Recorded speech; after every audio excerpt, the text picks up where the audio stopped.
Alô, alô, meu povo, tudo bom? Vamos ter mais uma aulinha do nosso pré-curso. Pré-curso, isso mesmo. Agora, vê bem, marca aí o sininho para tu receber as informações. Só esse ano a gente já fez SSA, FUVEST, já fez FPS e, ó, milhões de questões. Milhões, Gustavo. Pessoal, a gente tem mais de 3.000 questões, tá? Mais de 3.000 questões. Então, não perde teu tempo, não. Vamos lá. Vamos fazer, sim, para a gente adiantar aqui o nosso processo. Vamos lá. Hoje, a nossa aula é de cinética química. Antes de colocar o slide, eu vou fazer aqui uma coisa que eu gosto muito, usar o quadro. Vê bem, vê que legal a gente usar aqui o quadro. Vem comigo. Deixa eu me diminuir aqui, fica menorzinho para você ver o quadro melhor. Agora, olha, uma reação química, ela é sempre formada por A mais B, dando C mais D. Onde A mais B é o quê? É o reagente. E C mais D é o produto. Então, eu tenho aqui, ó, A mais B produzindo C mais D. Então, vamos lá. Aqui, eu acabei de falar que isso aqui é sempre o reagente. E do lado de cá, a gente tem, olha, o produto. O reagente, ele vai ser sempre, olha, consumido. Exatamente. E o produto, ele vai ser sempre formado. Então, se eu tiver que calcular a velocidade de uma reação, que é o que a gente vai estudar, cinética química, taxa de desenvolvimento de uma reação, basta eu saber a quantidade de reagente consumido na unidade de tempo ou a quantidade de produto formado na unidade de tempo. Então, olha para cá, vê, a gente tem aqui um gráfico, tá? Esse meu gráfico vai ser concentração, que é em mol por litro, né? E o tempo, concentração por tempo. Então, o que é que acontece? Aqui, ó, o reagente diminui, mas o produto aumenta. Então, o produto vai aumentando. Isso aqui é um produto. Exatamente. Então, o produto aumenta com o tempo. Já o reagente, ele o quê? Ele diminui com o tempo. Então, produto aumenta, reagente diminui. Então, como é que eu estudo, como é que eu defino, como é que eu acho a velocidade de uma reação? Basta que eu pegue o quê? O número de mol, a velocidade média da reação, é a variação do número de mol pelo tempo. Não é verdade? Então, aqui é chamada variação do número de mol. Se for reagente, você bota um menos na frente, né? Para você saber que menos é porque está gastando, né? Que a velocidade é negativa. Se for produto, ele está aumentando, você bota um mais. Agora, vê bem, a gente está preocupado em estudar a velocidade da reação. Só que eu tenho sempre uma pergunta para tu. Antes de tu estudar a velocidade da reação, como é que tu sabe que alguma coisa reage e outra não reage? É simples. Vem cá. A gente sabe aqui, ó.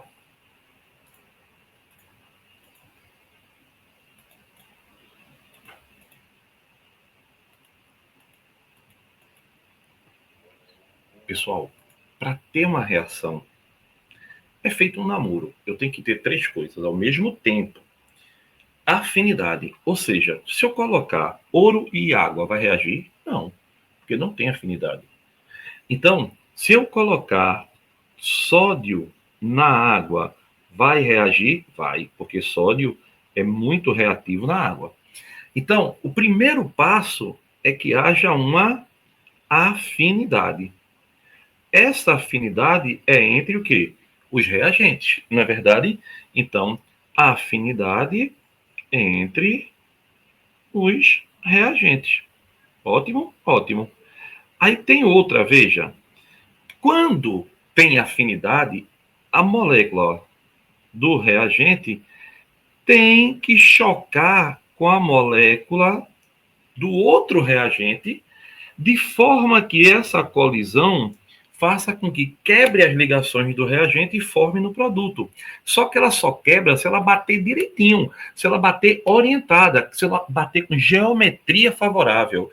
Então, quando a gente tem isso, a gente tem uma colisão favorável, que vai, nessa hora, quebrar a molécula do reagente para formar o produto.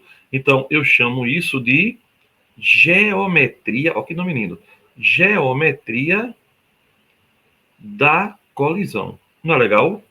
Agora veja, depois que você tem isso, tem afinidade, tem orientação, tem que ter um terceiro fator.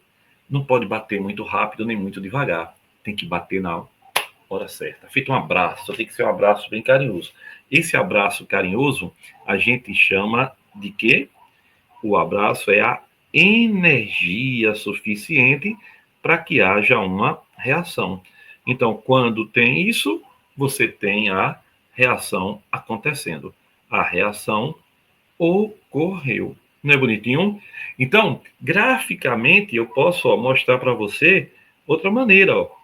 Veja, aqui é um gráfico onde eu vou botar entalpia pelo tempo, tá? Entalpia, quantidade de calor, a pressão constante pelo tempo. Então, o que é que vai acontecer aqui, ó? Vai começar até o ponto mais alto, até terminar. Então, veja, a hora que começou, isso aqui, ó, é o reagente. No ponto mais alto, é a hora da colisão. É o chamado complexo ativado. Tem outro nome, sabia? O outro nome é lindo também, né? Molécula, o quê? Transitória. Tá certo? E o final, eu tenho o produto. Então, a reação para acontecer tem que ter uma colisão. Essa colisão tem que acontecer com uma geometria que ajude a quebra e com energia suficiente. Isso dá origem à chamada colisão efetiva, que dá origem ao produto da reação. O momento da colisão é o momento de máxima energia. É chamado de complexo ativado ou molécula transitória. Ele nem é reagente, nem é produto. Ele é transitório. Ele está ali, pô, se deu tudo certo, vira produto. Se não deu, volta. Se deu tudo certo, vira produto. Se não deu, volta. Tá certo? Então é isso que a gente tem para ter uma reação. Só que a reação não começa do nada. Tu conhece alguma reação que começa do nada? Tu chega assim e diz, começa, a reação começa? Não, né? Não é bem assim. Então, para começar a reação, algumas são mais fáceis, outras são muito mais difíceis, não é verdade? Por exemplo, para você fazer uma bomba de hidrogênio, você tem que ter uma energia que é minimamente, para começar, para que junte os núcleos, que é minimamente igual à energia liberada na bomba atômica. Ou seja, a energia liberada na bomba atômica é a energia de ativação da bomba de hidrogênio. É difícil, concorda? É uma reação difícil de acontecer. Só um minutinho. Agora, queimar uma folha de papel, chega com um fósforozinho, queimou. É muito rápida. Então, isso é que é a energia de ativação. É a energia mínima para que ocorra uma reação. Então, olha, a energia de ativação, ela começa no ponto mais baixo inicial e vai até o ponto mais alto. Isso é energia de ativação. Só que tem um detalhe. Você tem que ultrapassar a energia de ativação para a reação ocorrer. Você tem que ultrapassar. Logo, não esqueça, quanto maior a energia de ativação, o que é que acontece? Mais lento o processo. Lembra que acabei de falar, bomba de hidrogênio é fácil? Não, pouca gente tem, né? Poucos países têm. Por quê? Porque para você conseguir que ela exploda, você tem que dar energia suficiente de uma bomba atômica. A bomba atômica é a espoleta da bomba de hidrogênio. É muita coisa, né?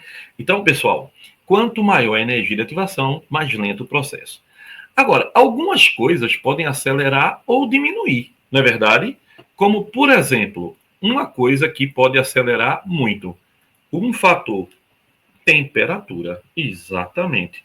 Então, veja, se você aumenta a temperatura, pessoal, o que é temperatura? Eita, Guga, é quente ou frio, né? É mais ou menos, né? Temperatura é o grau de agitação molecular. Aí, olha, preste atenção. Quando você aumenta a temperatura, você aumenta a velocidade. Olha, meu querido, preste atenção aqui. A velocidade média. Guga, por que a média? Preste atenção. Se você aumenta a temperatura do sistema, todo mundo aumenta, mas todo mundo aumenta igual? Não dá para dizer. Então, todo mundo aumenta na média. É como se eu dissesse ao pessoal, vamos correr, todo mundo correndo, vale um ponto. Todo mundo vai correr. Mas vai ter todo mundo a mesma velocidade? Claro que não. Então, aumenta a velocidade média. Então, se aumenta a velocidade média, aumenta a energia cinética, o quê? Média. Olha que legal. Então, pessoal, sempre que eu aumento a temperatura, a palavra sempre em química é rara, viu? Sempre que eu aumento a temperatura, eu aumento a velocidade da reação. Sempre que eu aumento a temperatura, eu aumento a velocidade da reação. Qualquer reação, viu? Endotérmica ou exotérmica. Outro fator que a gente não pode esquecer, pessoal, é o fator pressão. Só que pressão, veja, pressão tem uma limitação, né? Pressão é só para o quê? Exatamente. Só para gases. Só para os gases. Só os gases é que tem o efeito da pressão. Então, se eu aumento a pressão, eu aumento a velocidade da reação. Só para gases. Só para gases. Pressão é só para gás. Aí vem. A gente tem outro fator que é importantíssimo. Veja, tudo que aumentar a quantidade de colisão, tudo que aumentar a probabilidade de colisão, está aumentando a velocidade da reação, certo? Então, é a superfície de contato. E aqui, ó, pessoal, quando eu era aluno, eu tinha uma ideia aqui, ó, demorou para cair isso, viu? Por exemplo, eu achava que um comprimido inteiro tinha uma superfície maior do que quebrado. Porque eles diziam, a superfície não é inteira, mas nem assim não. Até que um professor meu me deu um exemplo, pegou minha borracha e cortou no meio. Eu faço isso hoje em dia.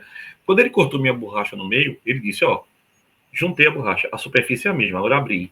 Surgiram dois novos lados, duas novas superfícies. Então, quanto mais eu pulverizo, mais superfície de contato eu tenho. Se eu pegar um comprimido de redoxon, eu espalho ele num pires.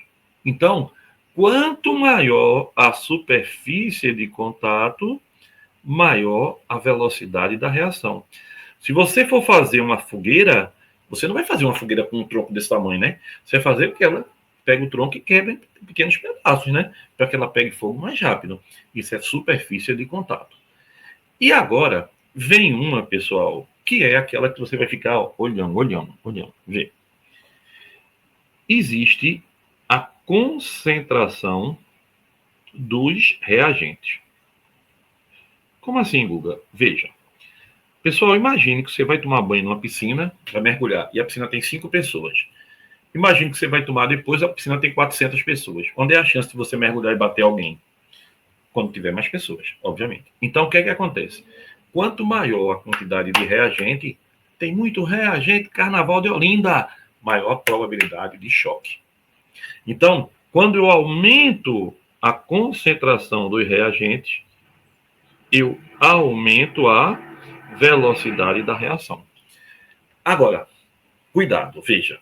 Se eu chegar para você e disser assim, olha, Guga, faz esse exemplo aqui para mim, H2Cl2 dando 2HCl. Isso aqui não é igual não, viu? Isso é uma reação reversível, né? Calcula a velocidade dessa reação. Essa reação é elementar, ela está ocorrendo numa única etapa, só uma fitinha de reação. Então, a velocidade é proporcional aos reagentes. Então, eu boto constante H2 vezes Cl2. Não é legal? Por exemplo, eu agora vou até mudar a cor. Eu vou botar ó, N2 mais 3H2 dando 2NH3. Vá. Como é que eu faço? Velocidade é o quê?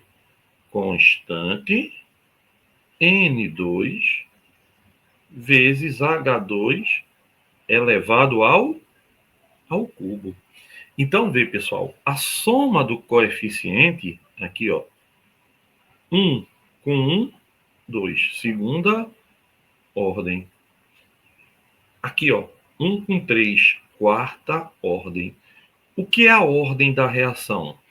Pessoal, se eu aumentar cloro e hidrogênio, a reação aumenta o quadrado do que eu coloquei deles. Então, se eu colocar nitrogênio e hidrogênio, a reação aumenta a quarta potência. A ordem é o quanto a reação reage à quantidade de reagente que você colocou. Quanto reagente você coloca, a reação o quê? Dobra, segunda ordem, triplica, terceira ordem, quadruplica, quarta ordem. E isso é a soma dos coeficientes. O Luxemburgo é fácil, Mas eu falei que, não falei que era difícil, né? Mas eu falei que tem um detalhe. Qual é o detalhe? Prestar atenção, prestar atenção. Vem comigo para a gente ver. O cara chega e bota isso aqui, ó. CaO mais CO2 dando CaCO3. E ele diz a você, ei, qual é a velocidade? Aí o cara vai lá e, pessoal, tem cuidado. Sólido e líquido são constantes suas concentrações. Então, não entra na equação. Sólido e líquido são constantes. Então, não entra na equação. Não adianta você colocar o cálcio mais ou menos, porque ele não vai aumentar a velocidade da reação. Vai produzir mais, porque ele está reagindo, né? Mas não vai aumentar a velocidade. Produzir mais só aumenta a velocidade se for produzir mais na mesma unidade de tempo. Se eu produzo mais numa unidade de tempo diferente, não aconteceu nada. Então, sólido e líquido não entram na questão de velocidade. Eu ia até falar, né? Sólido e líquido não entram no equilíbrio, mas isso a gente já sabe. Aí, Guga, tem mais algum fator importante? Tem. Vem cá. Já ouvisse falar de enzima? Já, não foi? O que é enzima? Exatamente. Enzima é um catalisador, né? E o catalisador, ele faz o quê? Acelera a reação. Então, vem comigo aqui. Deixa eu te mostrar. Ei, tu tá seguindo o canal? Ó, segue, senão eu vou jogar uma praga. Praga de professor pega, viu? Vê bem. Tá vendo? Eu fiquei nervoso. Ó, preste atenção. Lembra que eu falei que a energia de ativação é a energia mínima para começar a reação? Então, o catalisador, temperatura não muda a energia de ativação. Pressão não muda. Veja. Desses fatores, o único que vai alterar a energia de ativação é o catalisador. Pessoal, energia de ativação é um muro. Um muro. E a reação só começa quando você passa o muro. Nada derruba o muro. Ela é fixa. O que é que o catalisador faz? Ele manda você passar pelo portão, ou bota uma escada, ele dá um caminho onde a energia de ativação é menor. Então, o catalisador, a gente diz que ele diminui a energia de ativação. E por isso ele aumenta a velocidade da reação. Só que tem um detalhe: catalisador não é consumido durante o processo. Ele entra e sai da mesma maneira. Ele vai lá, quebra, tal, depois volta e fica da mesma maneira. Então, olha para cá, vê. A curva de cima é sem catalisador, a energia de ativação sem catalisador. A de baixo é com catalisador. Ou seja, o catalisador diminui a energia de ativação. Lembre que, com o catalisador, ele acha um caminho alternativo para a reação. Existem dois tipos de catálise: homogênea, quando o catalisador está no mesmo estado físico dos reagentes, e heterogênea, quando o catalisador está em estados físicos o quê? Diferentes. Aqui, ó, água oxigenada é aquoso, o catalisador é sólido. N2O é gasoso, o catalisador é sólido. Então, se tiver no mesmo estado físico, catálise homogênea. Se tiver em estados físicos diferentes, catálise heterogênea. E aí tem um fator que é muito interessante. Pessoal, quando a gente fala de catalisador, é bom lembrar de enzima, tá? Sem enzima a gente não faria nada, não comia nem um cachorro-quente, morria logo. Então, o que é que acontece? Vê, catalisador biológico, né? Enzima com especificidade. Aí veja, o que é especificidade? Para cada reação, entre aspas, tem aquela chave fechadura, né? Tem um catalisador que encaixa bem direitinho. Mas aí me perguntaram, Guga, como é que a gente calcula a velocidade da reação? É só daquele jeito? Não. Essa parte agora é a parte mais importante de cinética química. Vê comigo. Eu tenho aqui, ó, N2 mais H2 dando 2NH3. Vou balancear a minha equação, como eu tenho 6 hidrogênios, aqui é 3, e aqui não precisava botar, eu boto 1. Veja, essa reação é chamada de reação elementar. Tu tá vendo? Por que elementar? Porque ela é uma única equação. É uma única equação. Então, a reação elementar ocorre em uma única etapa. Uma única etapa, certo? Aí eu venho para cá, ó. Como é que eu calculo? Coisa mais bonita, constante, ó, N2 elevado à primeira, H2 elevado à terceira. Guga, o quanto os reagentes alteram na velocidade? É a ordem, né? 1 com 3, 4. Então é de quarta ordem. Gostei. Mas vai dificultar, não vai, Guga? Vai não. Vê. Imagine agora que você tem uma reação assim, ó. A2 gasoso mais B dando C. Aí ele bota lá, etapa rápida. A reação tem mais de uma etapa.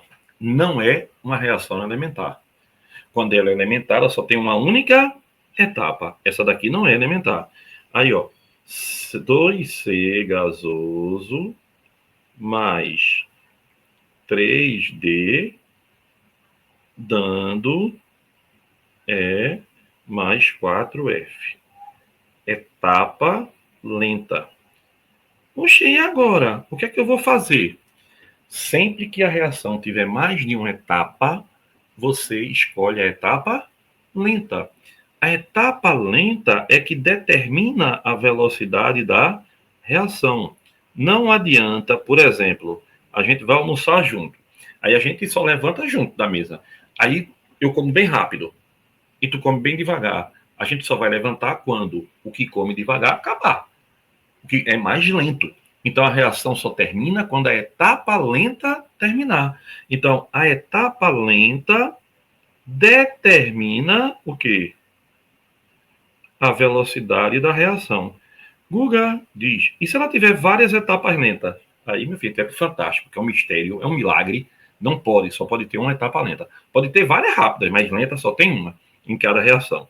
Então a velocidade aqui é quem? Constante C elevado ao quadrado vezes D elevado ao cubo. Que ela é de quanta ordem?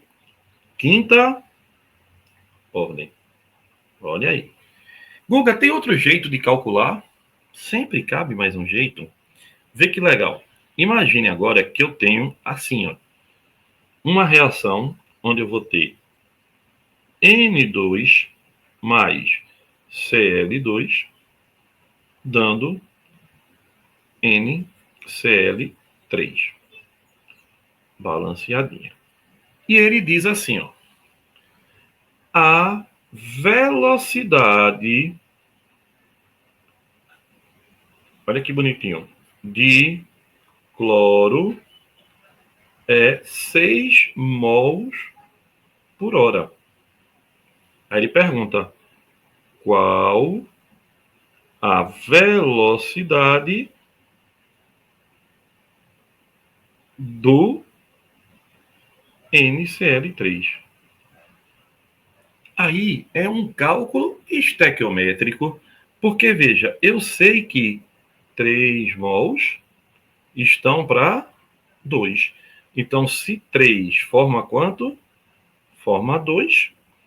6 vai formar quanto? X. Quanto é X? 4 mols. E aí é só partir para a festa. É um cálculo estequiométrico. Logo, pode vir mais difícil, né? Eu estou dando só uma ideia. Guga, acabou, né? Não. Ainda tem outra maneira. A mais conhecida, tá? Quando ele dá uma tabela. Lembre-se, pessoal, se ele está lhe dando uma tabela, cada linha da tabela é uma etapa. Então, a reação não é elementar. Concorda? Então, aqui, ó, primeira etapa, aí tem 0,2, 0,4, e a velocidade é 2 vezes 10 a menos 8. Aí aqui, ó, 0,2 ainda, 0,8, e a velocidade é 4 vezes 10 a menos 8. Aí aqui, ó, 0,4, 0,8, e aqui vai ficar 16 vezes 10 a menos 8. Aí ele pergunta, ei, bonitão, qual é a lei da velocidade? Aí tu diz, ih, complicou. Complicou nada, vê?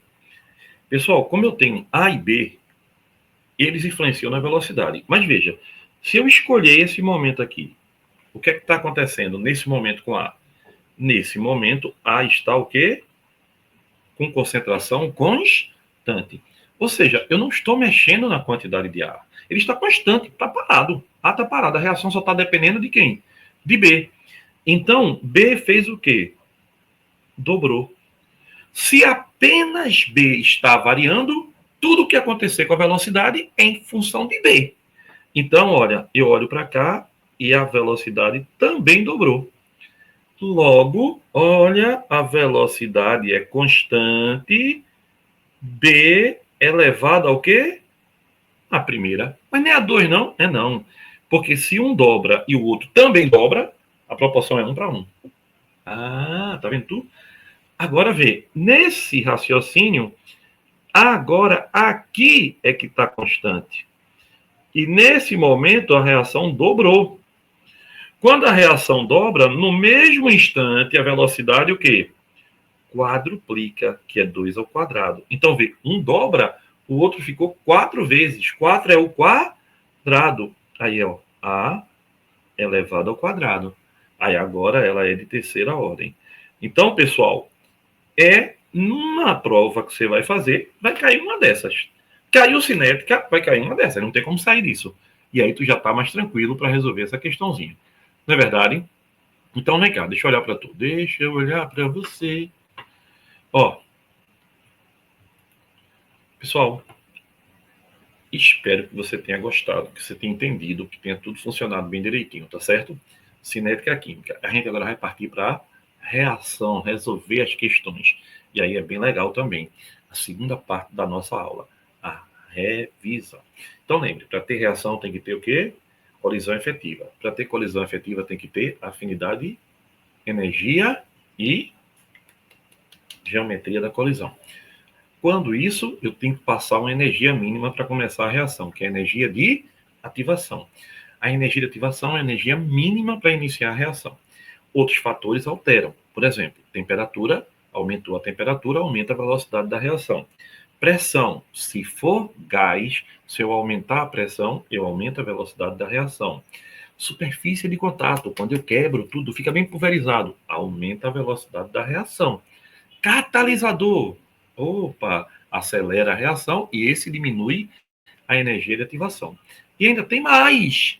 Tem mais o quê? Concentração do reagente, né? Aumentou a concentração, aumentou a colisão, aumenta a velocidade da reação. Ui, ui, bom demais, foi não? Tchau.